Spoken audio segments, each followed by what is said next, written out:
we do this. We all do this. I mean, not all of us. So all the Hasidic Jews, we do this, but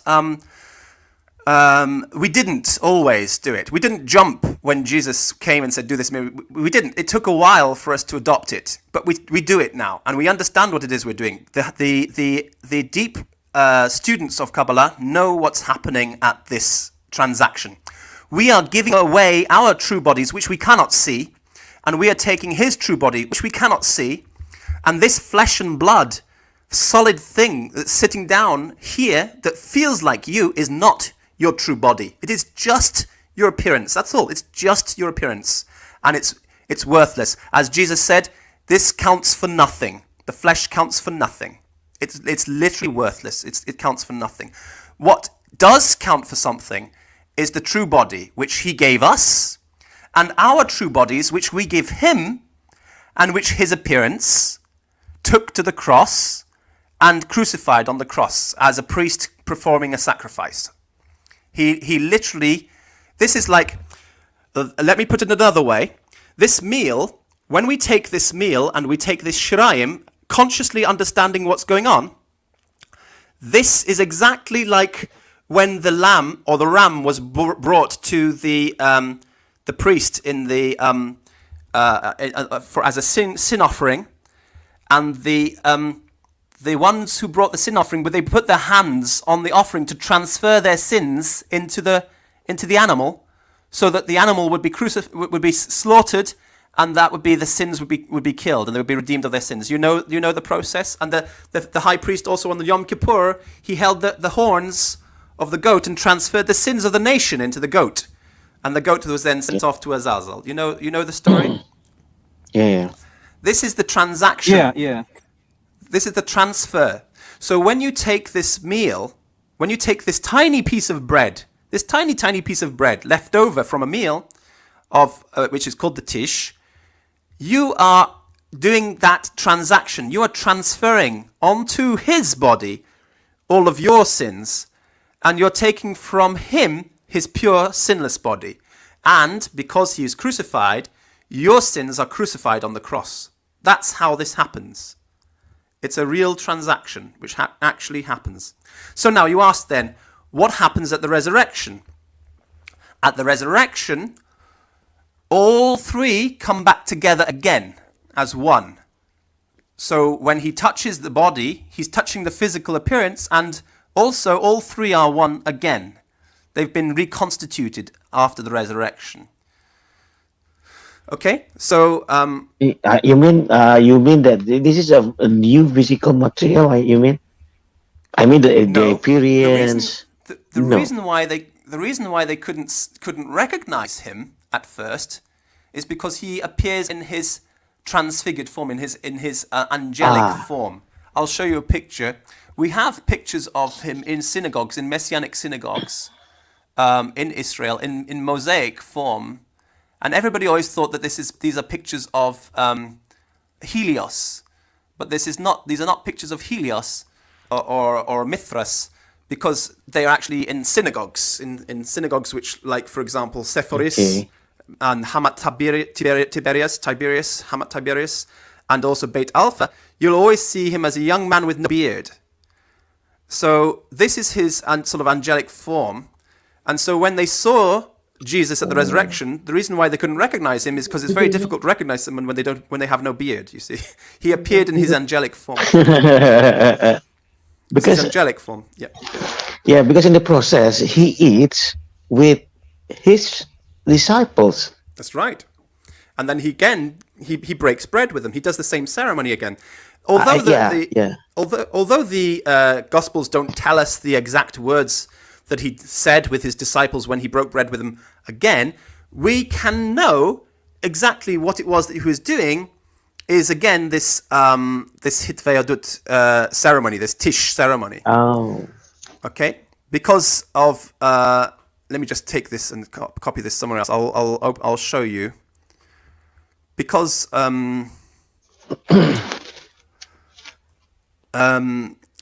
because this is, because the wording of the ceremony is going to be the same. He's going to be saying the same thing. The ceremony, he does the same ceremony with them.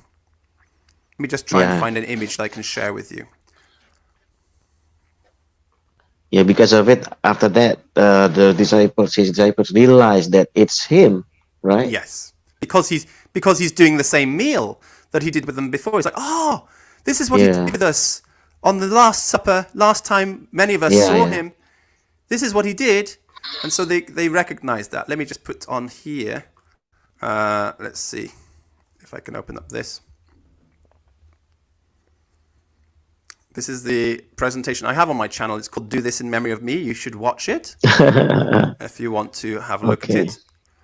And it's got a lot of details in there. But let me try and get to the ceremony. It's like the Eucharist, the Arabic word Ahmed, and the Hebrew Hadut, Judaism. And the essentials are the liturgy, the cup of the wine to drink from, the plate of small food. You can also have water. This should be salt water, actually, usually to wash your feet before starting. It's got to be holy water, salt water. And it's a spelling mistake there. And then incense and candles are also optional extras. And then we've got the ceremony exactly in detail described in Luke 22, Matthew 26. And the structure which it gives here is exactly the structure described in the Shulchan Aruch. Let's have a look and see if I have it here. As far as I know, I wrote here on that. This is the best way of saying it. As far as I know, the earliest detailed description of Melav Malka in the Romaniot Jewish Minhag is written here in Luke 22:14-16. Then Matthew 26:26, then Luke 22:17-20, and then Matthew 26:30, which describes the conclusion with Al-Hamichya. This whole process is also described in the Shulchan Aruch in Judaism. So that's what he's actually doing with them. And as I said here, why isn't this a Pesach Seder? Because John 13:29-30 says that Judas went out, and because he held the money bag, some thought that Jesus was telling him to buy what was needed for the feast, or to give something to the poor. As soon as he had received the morsel, that's the leftover, the piece of bread, Judas went out into the night and he committed the sin. That is, we know that they were actually serious about keeping the Sabbath, because in Luke 23 verses 54-56, it says that it was preparation day when Jesus was crucified, and the Sabbath was beginning, and the women who had come with Jesus from Galilee followed, and they saw the tomb and how his body was placed, and then they returned to prepare spices and perfumes, and they rested on the Sabbath according to the commandment. And then they came back after the Sabbath to anoint him, because they were so serious about keeping Sabbath that they wouldn't even anoint the body of their teacher, because there wasn't enough time to do so before Sabbath started. So they kept Sabbath first, knowing that Jesus wouldn't be angry, and then they went to see him after the Sabbath. So since they were so serious about Sabbath, there is no way that you could imagine that any of them would think that Judas was about to go out shopping on the Sabbath to break the Sabbath. There's no way. So this was not a Pesach Seder, this was the Tish. And the description of the Tish, the details, are given in the Shulchan Aruch. They're all given in the Shulchan Aruch. So this is a Jewish book on Mishnah about how to observe this practice. And it involves Birkat HaMazon, Havdalah, and collecting the Sharayim. So what Jesus does with his disciples before the crucifixion is taken from the Shulchan Aruch, or actually the Shulchan Aruch repeats it later, because the Shulchan Aruch was written it was written after the Bar Kokhba revolution in the 2nd century. But it records the Mishnah, same Mishnah that Jesus is doing with his disciples.